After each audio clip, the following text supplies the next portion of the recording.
ہمارے گھر کے حالات دیگر گوں تھے۔ تعلیم سے فارغ ہوئی تو ملازمت کی تلاش شروع کر دی۔ کچھ تگ و دو کے بعد ایک اسکول میں بطور ٹیچر ملازمت مل گئی۔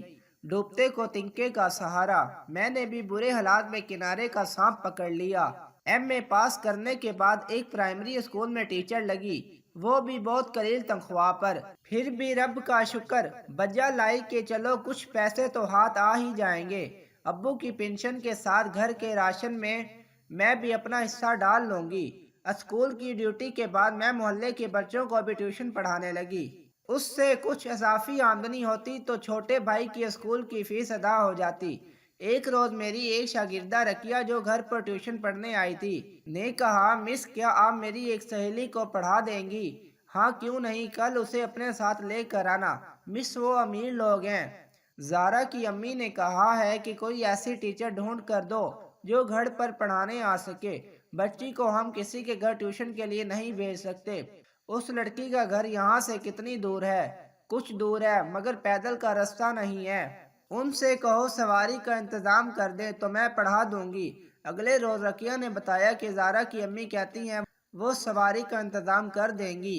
ان کی امی کی گاڑی آپ کو لے جائے گی اور چھوڑ بھی جائے گی، اور جو فیس آپ کہیں گی وہ دیں گی۔ ٹھیک ہے، ان کو بتا دینا کہ وہ مجھے شام 5 بجے لینے آ جائیں، میں 1.5 گھنٹہ پڑھا دوں گی اور ٹیوشن فیس بھی میں نے ان کو بتا دی۔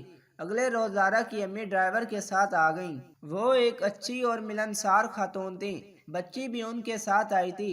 میں نے زارا کو ٹیوشن دینا قبول کر لیا۔ ان کا بنگلہ شہر کے ایک عمدہ علاقے میں تھا جس کو نہایت خوبصورتی سے سنوارا گیا تھا۔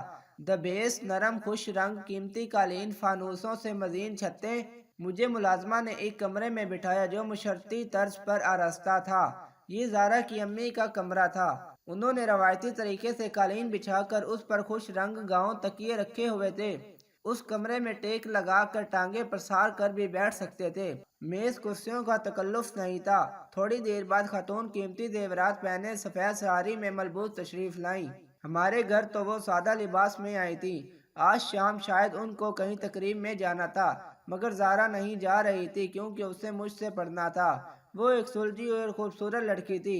پہلی نظر میں ہی وہ مجھے اچھی لگی۔ اب میں روز شام کا مقرر وقت پر اسے پڑھانے کو جانے لگی۔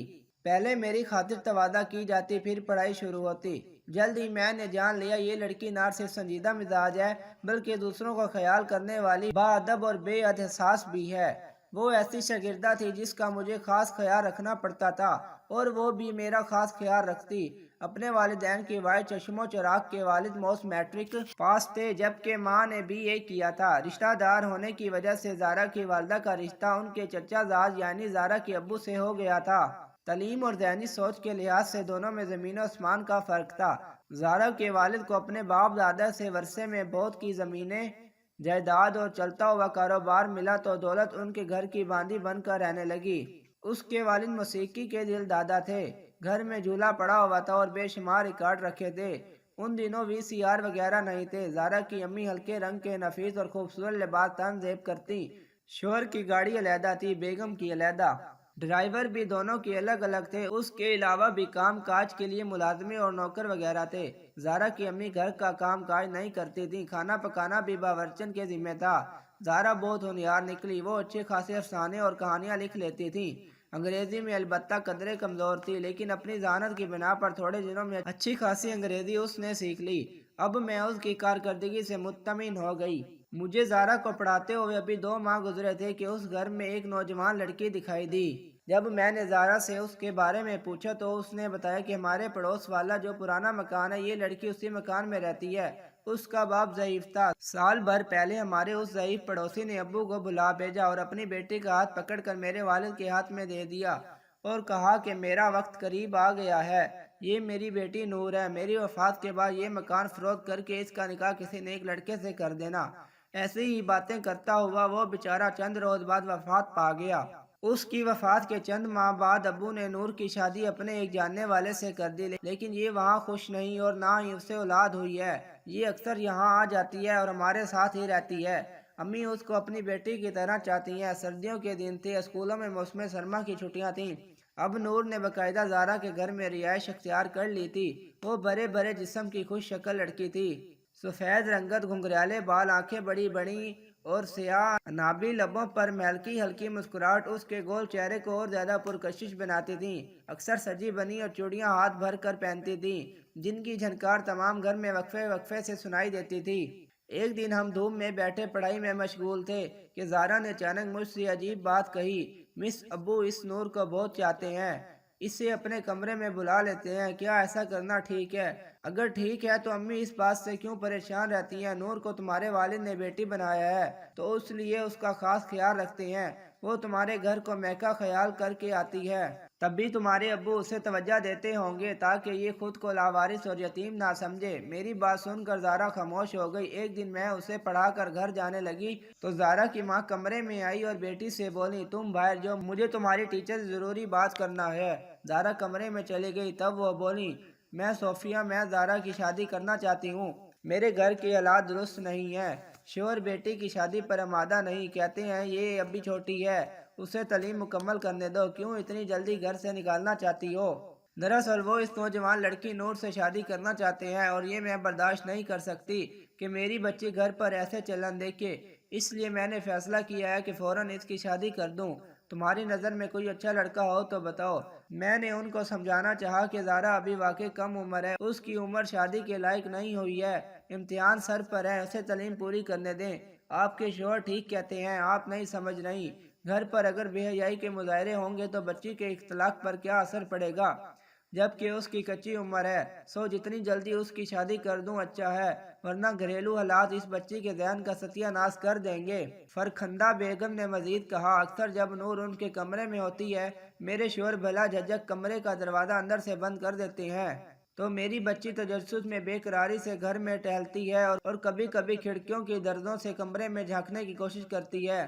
اس خوف سے میں کہیں گھر کے باہر بھی نہیں جا سکتی۔ اب فروری کا مہینہ تھا، مارچ شروع ہونے والا تھا اور سالانہ امتحانات سر پر تھے۔